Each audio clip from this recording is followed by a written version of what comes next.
નમસ્કાર, આપ જોઈ રહ્યા છો ન્યૂઝ 18 ગુજરાતી 11 વાગે 11 ખબરો સાથે આપની સમક્ષ હું છું પ્રીતિ તિવારી। સમાચારની શરૂઆત ખોડલધામ સંગઠનને લઈને મોટા સમાચારથી। ખોડલધામ સંગઠનના અધ્યક્ષ તરીકે અનાર પટેલનું નામ જાહેર કરાયું છે।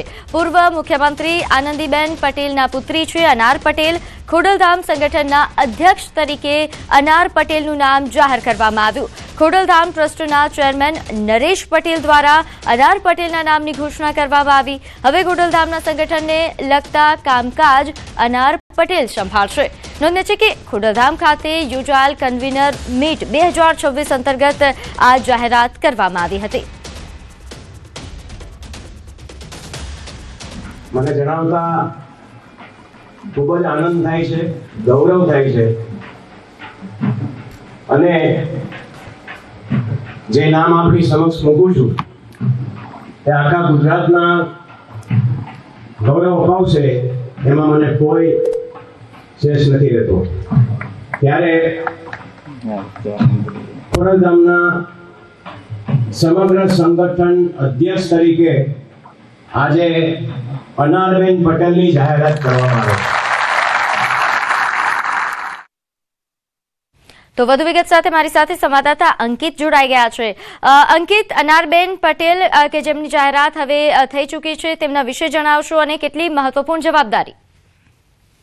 ચોક્કસ વાત કરવામાં આવે તો રાજકોટ જિલ્લાના કાગવડ સ્થિત ખોડલધામ મંદિરના પ્રાણ પ્રતિષ્ઠા મહોત્સવને આજરોજ 9 વર્ષ પૂર્ણ થયા છે અને આગામી 2027માં ખોડલધામ ખાતે પ્રાણ પ્રતિષ્ઠા મહોત્સવને 10 વર્ષ પૂર્ણ થશે। ત્યારે આજરોજ જે ખોડલધામ ખાતે વર્ષ 2026ની ખોડલધામ કન્વીનર મીટનું છે તે આયોજન કરવામાં આવ્યું હતું, જે અંતર્ગત ખોડલધામ ટ્રસ્ટના ચેરમેન નરેશભાઈ પટેલ દ્વારા કેટલીક મહત્વપૂર્ણ જાહેરાત કરવામાં આવી હતી અને તેમાં સૌથી મહત્વની જો કોઈ જાહેરાત હોય તો તે ખોડલધામ સંગઠનના સર્વે સર્વા તરીકે જે પૂર્વ મુખ્યમંત્રી આનંદીબેન પટેલના જે પુત્રી છે અનાર પટેલ તેમના નામની જાહેરાત કરવામાં આવી છે।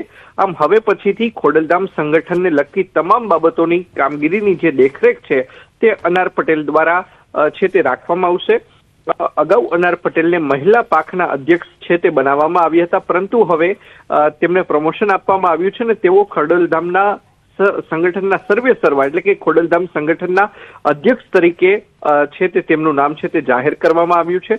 ત્યારે આગામી સમયમાં ખોડલધામનું સંગઠન કઈ રીતે મજબૂત બનાવવામાં આવે છે તેમજ રાજકીય પ્રભુત્વ પણ કઈ રીતે વધારવામાં આવે છે તે જોવું અતિ મહત્વનું છે તે બની રહેશે। બિલકુલ, આભાર માહિતી આપવા બદલ। તો હાલ જે તે સંવાદદાતાએ જણાવ્યું કે ખૂબ જ મહત્વપૂર્ણ જવાબદારી અનાર પટેલને મળી છે અને હવે આગળના સમયમાં આ જવાબદારી તેઓ કઈ રીતે નિભાવે છે તેના પર સૌ કોઈની નજર। સમાચારમાં આગળ વાત કરીએ। દ્વારકામાં કાર અને રિક્ષા વચ્ચે અકસ્માત સર્જાયો। જામ ખંભાળિયા નજીક આ અકસ્માત સર્જાયો, જ્યાં કાર અને રિક્ષા ધડાકાભેર અથડાઈ। ખંભાળિયા જામનગર નેશનલ હાઈવે પર આ ઘટના બની। કંચનપુર ગામના પાટિયા પાસે આ અકસ્માત સર્જાયો હતો। અકસ્માતમાં 7 થી 8 લોકોને ઈજાઓ પહોંચી।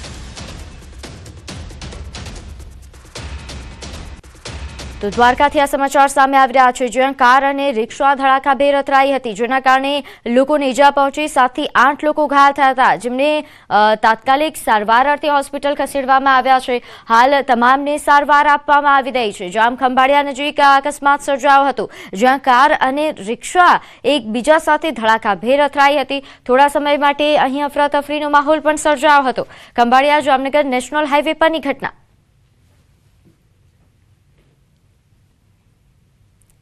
આગળ વાત કરીએ અમરેલીના ઢુંડિયા પીપળિયા ગામમાં શ્વાનનો આતંક વધી રહ્યો છે। હડકાયા શ્વાને વધુ કેટલાક લોકો પર હુમલો કર્યો। અત્યાર સુધીમાં 12 થી 13 લોકોને બચકા ભરી ચૂક્યો છે આ હડકાયો શ્વાન। વડિયાના ઢુંડિયા પીપળિયા ગામે હડકાયા શ્વાનથી લોકોમાં ફફડાટ ફેલાયો છે। વહેલી સવારે હડકાયા શ્વાને લોકોને બચકા ભરતા નાસભાગ મચી ગઈ હતી। ગામના લોકોમાં હાલ ફફડાટ ફેલાયો છે અને ગામના લોકો તાત્કાલિક આનો ઉકેલ લાવવા માટે માંગ કરી રહ્યા છે। તો વધુ વિગત સાથે મારી સાથે સંવાદદાતા રાજન જોડાઈ ગયા છે। રાજન, 12 થી 13 લોકો આ હડકાયા શ્વાનનો શિકાર બની ચૂક્યા છે। હજુ સુધી શું તંત્ર નિંદ્રામાં છે? પ્રીતિ, આમ તો છેલ્લા 2 દિવસથી અમરેલી જિલ્લામાં ડોગ બાઇટના કેસમાં સૌથી વધુ વધારો થઈ રહ્યો છે, જેમાં ગઈકાલે અમરેલીમાં લગભગ 30 જેટલા ડોગ બાઇટના કેસ અમરેલી સિવિલમાં આવ્યા હતા. આજે વડિયા તાલુકાના ઢુંડિયા પીપળિયા ગામે એક શ્વાનને હડકાયું થતા તેમણે લગભગ 12 થી 13 લોકોને ઈજાગ્રસ્ત કર્યા છે. 9 જેટલા લોકોને વડિયા હોસ્પિટલે ખસેડવામાં આવ્યા છે અને 4 લોકોને અમરેલી સિવિલમાં ખસેડવામાં આવ્યા છે. હજુ સુધી આ શ્વાનને પકડવામાં આવ્યું નથી અને લોકોમાં એક ડરનો માહોલ છે. પ્રીતિ જી, આભાર માહિતી આપવા બદલ.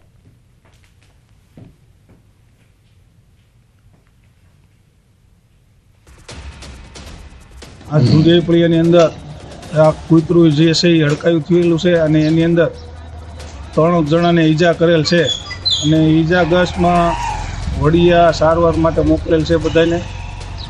અને તમામ ગામજનોને ખાસ નમ્ર અપીલ છે કે તમામ ગામજનો ધ્યાન રાખે, રસ્તા ઉપર આવે તો લાકડી સાથે રાખે અને કૂતરાને જ્યાં પણ દેખાય ત્યાં અમારો સંપર્ક કરે તો એ કૂતરાને જેમ બને એમ જલ્દી પકડી લેવામાં આવે. આજે ઢુંડિયા પીપળિયા ગામે સવારનું એક શ્વાન હડકાયું થઈ ગયેલું છે અને 2-3 જણાને હડફેટે લીધા છે અને બાકી બધાને હડપલા કરવાનું ચાલુ કર્યું છે. સવારના 6 વાગ્યાથી અત્યાર સુધીમાં લગભગ 3 જણાને કરડી ગયેલું છે કૂતરું. જૂનાગઢમાં 4 સિંહબાળની રોયલ અદા સામે આવી. જંગલ અને રેવન્યુ વચ્ચેની બોર્ડર પર આરામ ફરમાવતા સિંહબાળ કેમેરામાં કેદ થયા. ગત રાત્રિના બિલખા રોડ પર અહીં આ સિંહ પરિવાર આવી ચડ્યો હતો. 4 સિંહબાળનો વિડીયો સોશિયલ મીડિયા પર વાયરલ થઈ રહ્યો છે. સિંહ પરિવારને નિહાળવા માટે અહીં લોકો એકઠા થઈ ગયા, જેના કારણે ટ્રાફિક જામ સર્જાયો. તો આ દ્રશ્યો સામે આવ્યા છે. 4 સિંહબાળ દેખાઈ રહ્યા છે, આરામ ફરમાવતા હાલ નજરે પડી રહ્યા છે. આગળ વાત કરીએ દમણની નાઇટ માર્કેટમાં એક મીઠાઈની દુકાનમાં ઘૂસેલો દીપડો આખરે 15 કલાક બાદ ઝડપાયો છે. કલાકો સુધી વન વિભાગ, પોલીસ, ફાયર બ્રિગેડની ટીમોએ દીપડાને પકડવા માટે દોડધામ કરી. રાજ્યના પડોશમાં આવેલા સંઘ પ્રદેશ દમણના જુદા જુદા વિસ્તારોમાં દીપડો દેખાતો હોય છે, ત્યારે એક જ રાતમાં 3 અલગ અલગ વિસ્તારોમાં દીપડો દેખાવાની ઘટના પ્રકાશમાં આવી હતી, જેના કારણે પ્રશાસન, વન વિભાગ અને તંત્ર દોડતું થયું. આ દરમિયાન નાની દમણની જાણીતી નાઇટ માર્કેટમાં આવેલી સ્વીટ એન્ડ ફરસાણ નામની એક દુકાનમાં દીપડો દેખાયો. દુકાનના બીજા માળે દીપડો બેઠો હોવાનો વિડીયો પણ વાયરલ થયો હતો. જાણ થતાં જ દમણ પ્રશાસનના ઉચ્ચ અધિકારીઓ, વન વિભાગ, પોલીસ અને ફાયર બ્રિગેડની ટીમો પણ દોડી ગઈ અને નાઇટ માર્કેટમાં અહીં પહોંચ્યા હતા, કોર્ડન કર્યું હતું.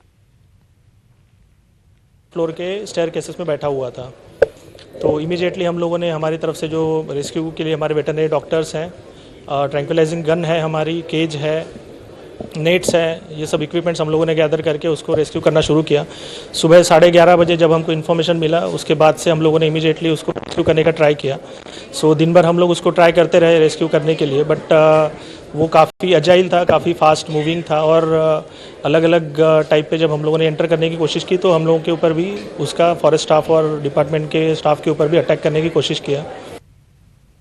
તો સુરતમાં પ્રતિબંધિત કોબ્રા સાપના ઝેરની તસ્કરીનો મામલો સામે આવ્યો છે. 5 કરોડ 85 લાખની કિંમતના પ્રતિબંધિત વેનોમ જપ્ત કરવામાં આવ્યા. એસઓજીએ 7 લોકોની ધરપકડ કરી.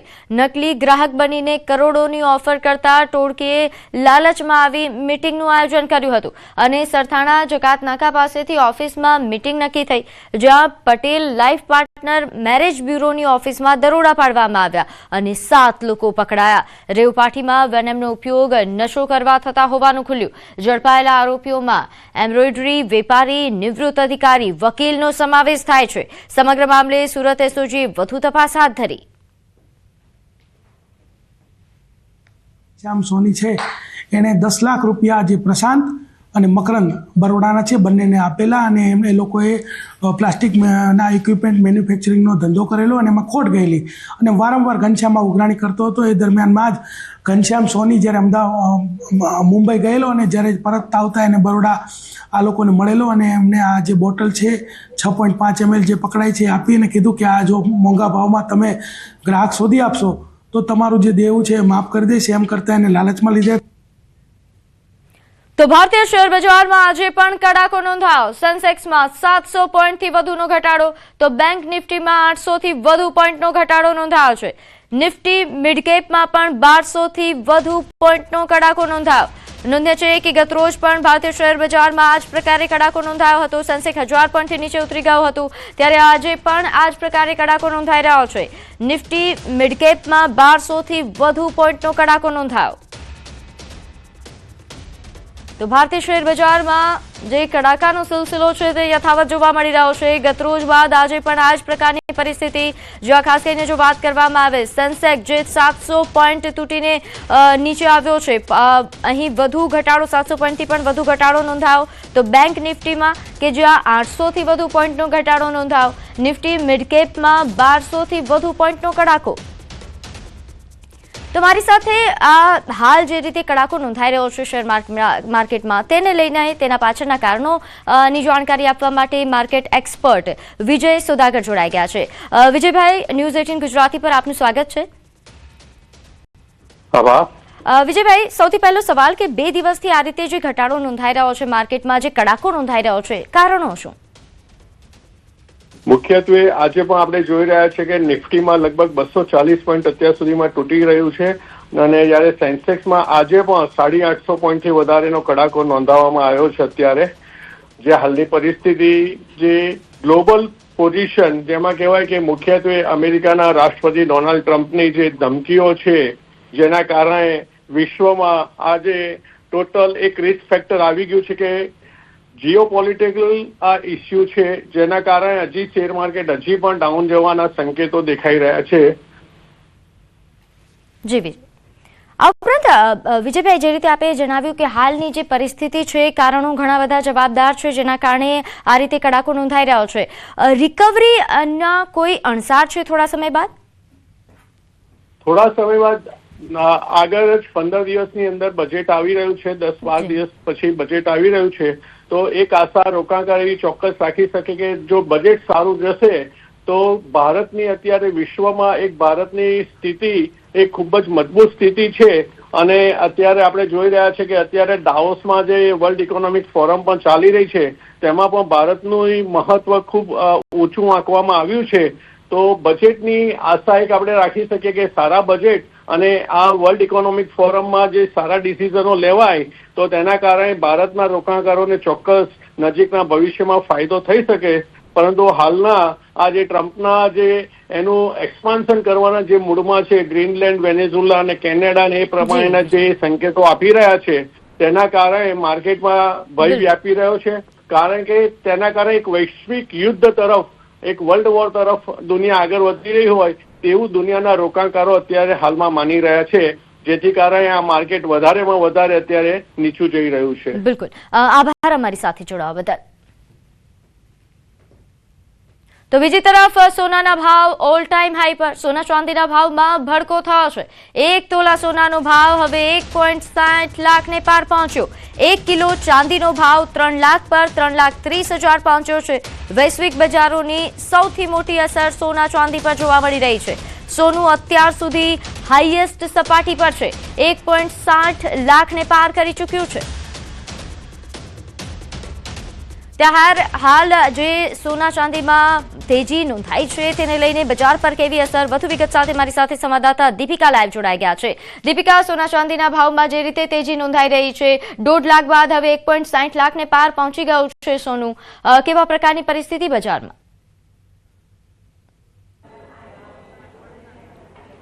જોતામાં છેલ્લા ઘણા સમયની વાત કરીએ તો 15 દિવસની અંદર અચાનક જ સોના ચાંદીના ભાવમાં સતત ઉછાળો આવ્યો અને દરરોજ આ ઉછાળો આવતો રહ્યો. સૌથી મહત્વની વાત છે કે વૈશ્વિક બજાર ઉપર જે પ્રકારની અસર જોવા મળી રહી છે, જો કે ગ્રાહકના ખિસ્સામાં પણ આ પ્રકારની અસર બિલકુલથી જોવા મળી રહી છે. 1,60,500 જે સોનું 1 તોલાનો ભાવ છે અને સાથે 10 કિલો ચાંદીની વાત કરવામાં આવે તો 3,25,000 જેટલો ભાવ જોવા મળી રહ્યો છે. આપ જોઈ રહ્યા છો વૈશ્વિક બજારમાં જે પ્રકારની અસર જોવા મળી રહી છે, પરંતુ બીજી તરફ ક્યાંક ને ક્યાંક નાની મોટી ખરીદી પણ થતી જોવા મળી રહી છે. જેમને એન્ગેજમેન્ટ હોય અથવા તો ખાસ કરીને જેને લગ્નસરાની સિઝનમાં એડવાન્સ બુકિંગ કરાવેલું હોય તો તે લોકો ખાસ કરીને હાલ સોના ચાંદીની ખરીદી કરતા જોવા મળી રહ્યા છે. જોકે નાના મોટા પ્રસંગની અંદર જ્યારે સોનું ખરીદવું ખરીદવું હોય ત્યારે શુકનવંતુ માનવામાં આવતું હોય છે, પરંતુ શુકનવંતુ સોનું ખરીદવું પણ હવે જાણે કે સપનું થઈ ગયું હોય તેવી પરિસ્થિતિ છે. તેવી પરિસ્થિતિ વચ્ચે ખાસ કરીને ગ્રાહકો છે તેમની સાથે પણ વાતચીત કરવાનો મારો એક પ્રયત્ન રહેશે, કારણ કે જે પ્રકારે હાલ ખરીદી જોવા મળી રહી છે. એક્સક્યુઝ મી, અમદાવાદના જ છો તમે પ્રોપર? ના, અમદાવાદનો હું છું. આ બેન મારી છોકરી છે અને એનો હસબન્ડ છે. અચ્છા, શું ખરીદી કરવા આવ્યા છો આપ? એ લોકોની ગોલ્ડની લગ્નની રીંગો લેવાની છે. લગ્નની રીંગ લેવાની છે, પણ ભાવ તો સખત વધી ગયા, એટલે કહી શકાય કે જે લોકો મધ્યમ વર્ગના લોકો તે લોકો પણ આ ભાવની અંદર કેવી રીતે ખરીદ છે? શું વિચારી રહ્યા છો આપ? હવે વિચારવાનું એમાં શું લેવું પડે છે, પ્રસંગ માટે તો લેવું જ પડે. લેવું જ પડશે. હા, એટલે પૈસા બચાવેલા હોય એમાંથી જે પણ પોસાય એ લેવાનું. ના લેવાય તો પછી સસ્તું કંઈ મળતું હોય જે સોનું ના હોય વગરનું એવું પહેરાવવું પડે. એવું પહેરાવવું પડે. બિલકુલ, મધ્યમ વર્ગીય પરિવાર માટે ખાસ કરીને આકરો સમય કહી શકાય. મધ્યમ વર્ગવાળા મહેનત બહુ કરે છે, પણ અહીંયા સેલરી રેશિયો એટલો ઓછો છે કે બિચારા લોકોને પોસાયું જ નથી, અને મોંઘવારી એટલી વધી ગઈ છે, અને ગોલ્ડના ભાવ તો ગાળા જેવા થઈ ગયા છે. હા, એટલે જુલ્લી અત્યારે વસાવી માણસોને બહુ તકલીફવાળું કામ છે. બિલકુલ. તો દરેક સમય જે દરેક જનરેશન ગેપમાં દરેક લોકોને એવું હતું જ કે સોનાનો ભાવ વધારો છે દિવસે ને દિવસે ઉત્તરોત્તર વધતો જાય છે. દરેક જનરેશનના લોકોએ જોયું છે, અને આ પ્રકારની પરિસ્થિતિ છે હાલ માર્કેટમાં પણ જોવા મળી રહી છે. તમને દરેક જનરેશનના લોકો મળશે તો તે કહેશે કે હા, સોનાનો ભાવ અમારા સમયમાં આટલો હતો અને અત્યારે આટલો થયો છે. શું કહેશો? તમારું નામ શું છે પહેલાં એ કહેશો? રજનીકાંત. રજનીભાઈ, તમારા મેરેજ થયા, સોનું શું ભાવે હતો? 1 તોલો શું ભાવ હતો? 21,000નો ભાવ હતો ત્યારે. 21,000નો ભાવ હતો, અને અત્યારે 1.5 લાખ. અત્યારે 1.5 લાખ. 1.5 લાખ. શું કહેશો? વધી ગયો છે એકદમ. ટ્રિપલ વધી ગયો છે. અચ્છા, ગ્રાહકો પર શું અસર જોવા મળી રહી છે? તમારી પાસે ખરીદી કરવા આવે શું કહેતા હોય? અત્યારે સોનું એક્સચેન્જ વધારે કરાવે છે બધા. એક્સચેન્જ વધારે, એટલે જૂનું સોનું લઈને લોકો ઓવરઓલ નવું સોનું ખરીદવા આવે છે. ચાંદીમાં પણ હવે આ પ્રકારનો ટ્રેન્ડ છે તે જોવા મળી રહ્યો છે. હાલ માર્કેટ બસ ખુલ્યું છે, એટલે 11 વાગ્યાની આસપાસ દરેક જ્વેલર્સ છે તે ખુલી છે, પરંતુ જે દરેક જ્વેલર્સની અંદર હાલ ગ્રાહકો ઓછા જોવા મળી રહ્યા છે. જોકે આજની પરિસ્થિતિની અંદર જોઈએ તો 1,60,500 ભાવ, અને બીજી તરફ ચાંદીનો કહી શકાય કે 3 લાખ, 3.25 લાખ, 3.25 લાખ જેટલો ભાવ થઈ ગયો છે. તેને કારણે ક્યાંક ને ક્યાંક આજે વેચાણ પર સૌથી મોટી અસર જોવા મળશે. બિલકુલ દીપિકા, આભાર માહિતી આપવા બદલ. તો આગળ વાત કરીએ ઉપલેટાની. અહીં ઉપલેટા રોડ વિસ્તારમાં પાણીની રેલમછેલ જોવા મળી. પાણીની મુખ્ય પાઇપલાઇન તૂટી જતા તંત્રની ઘોર બેદરકારી સામે આવી છે. તંત્રની બેદરકારીના કારણે પાણીનો વેડફાટ થયો. વગર વરસાદે ચોમાસા જેવો માહોલ સર્જાયો છે. ધોરાજી ઉપલેટા રોડ પર આવેલા રાધાનગર સોસાયટીના રહીશો જે હવે ત્રાહિમામ પોકારી ચૂક્યા છે. પાણીની મુખ્ય પાઇપલાઇન તૂટી જતા હજારો લીટર પાણી રસ્તા પર ફરી વળ્યું. સોસાયટીમાં ચોમાસામાં વરસાદ પડ્યો હોય તેવા દ્રશ્યો સર્જાયા છે. પાઇપલાઇન તૂટ્યાને ઘણો સમય થયો છે, તેમ છતાં ધોરાજી નગરપાલિકા દ્વારા હજુ સુધી કોઈ કામગીરી હાથ ધરવામાં નથી આવી. લીકેજ રિપેર કરવા માટે કોઈ ફરક્યું પણ નથી. પાઇપલાઇનમાં મોટું ભંગાણ સર્જાતા લાખો લીટર પાણીનો વેડફાટ થયો છે. સમાચારોમાં હાલ સમય થયો છે એક નાનકડા વિરામનો.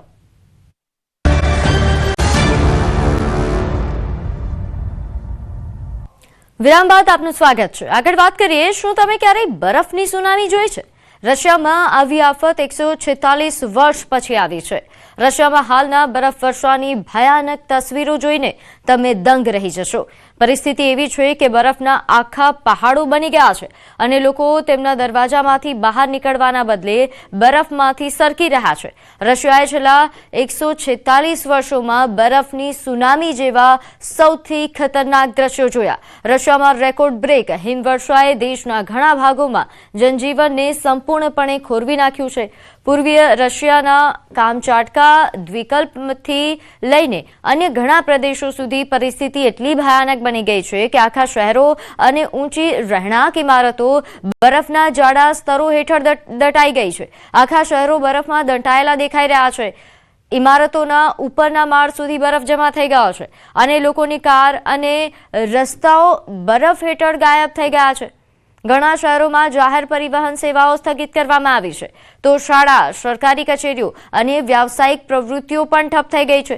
રશિયન અધિકારીઓના જણાવ્યા અનુસાર આ ઐતિહાસિક હિમવર્ષાના કારણે અત્યાર સુધીમાં ઓછામાં ઓછા 2 લોકોના મોતની પુષ્ટિ થઈ છે.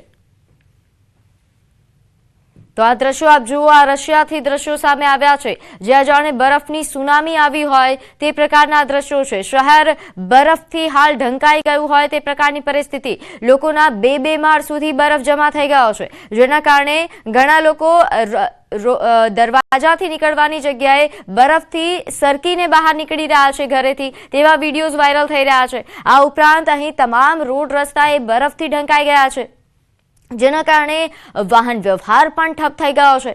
હાલ બરફના આખા પહાડો બની ગયા હોય તે પ્રકારના દ્રશ્યો સામે આવ્યા છે। તો રશિયામાં હિમવર્ષાએ હાહાકાર મચાવ્યો છે।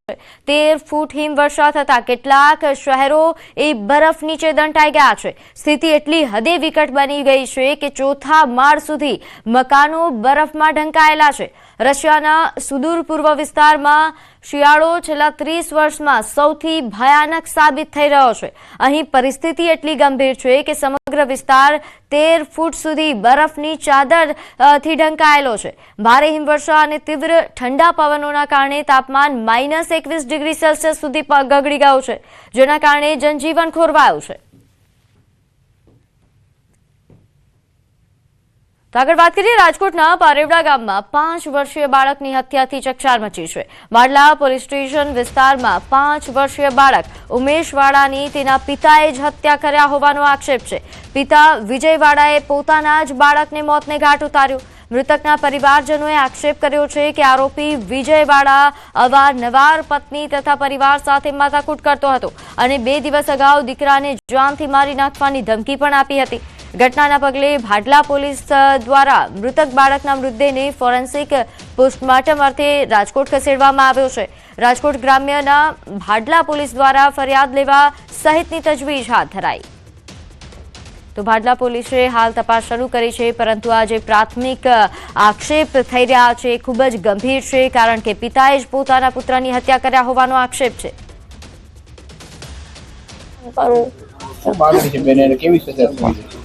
એને ગમે મોકલી દો એમ, એટલે અમારે નજર આમો નો થાવો છે, બીજું મારે કાંઈ જોતું નથી। પાછી તો હું ગમે તેને છોકરા બાપ તો જોઈશે, પાછી અમે નો દઈ હગી, પણ રાજકોટમાં નહીં એમ સાહેબ પગે લાગી બરોબર। અમારા ભાઈ અને ભાઈ ત્રાસી ગયા, ભાઈ ને કહીને તે એમ કે તમારા છોકરા દારૂના નશામાં ગયા ને અમે હવે એની જવાબદારી નહીં લઈ, હવે તમે એને ક્યાંક જેલખાનામાં નાખી દો। ભાઈ કંટાળી ગયા અમે તો ને દારૂ વાળાને તમે બંધ કરો સાહેબ, અમારે દારૂ એને અમારું ઘર બરબાદ કરી નાખ્યું છે। દીકરા એને બાપે બધું કર્યું, કઈ ખબર નથી શું કામ કર્યું। બધી પેલા ધમકી દીધી તારા છોકરાને માર નાખી, છોકરો માર નાખ્યો, જીવ શાંતિ થઈ ગઈ ને। સમાચારોમાં હાલ બસ આટલું જ। આપ જોતા રહો ન્યૂઝ 18 ગુજરાતી। નમસ્કાર।